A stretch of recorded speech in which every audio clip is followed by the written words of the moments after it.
You're watching Local 5 News. Well, good evening and thank you for joining us. It has been nearly a year since U.S. troops fully pulled out of Afghanistan, a move that prompted an influx of Afghan refugees to the U.S. Local 5's Mary Sugden joins us in studio with an update on how these families are settling into central Iowa.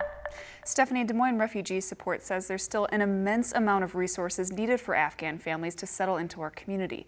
From upcoming immigration paperwork deadlines to eviction notices, these families are still struggling to feel at home.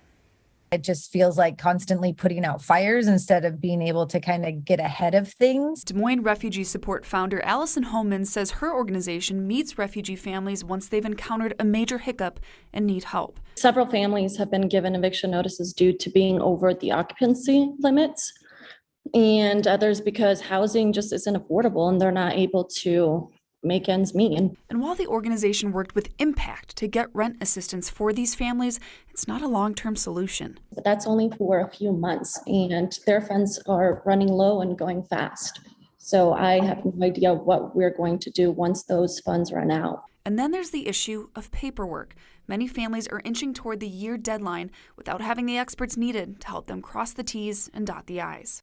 Well, if there are any lawyers listening, there are about 150 families who need to complete their immigration paperwork, and the Drake Law Clinic is trying to get that done, but they literally need 50 more lawyers to help with that.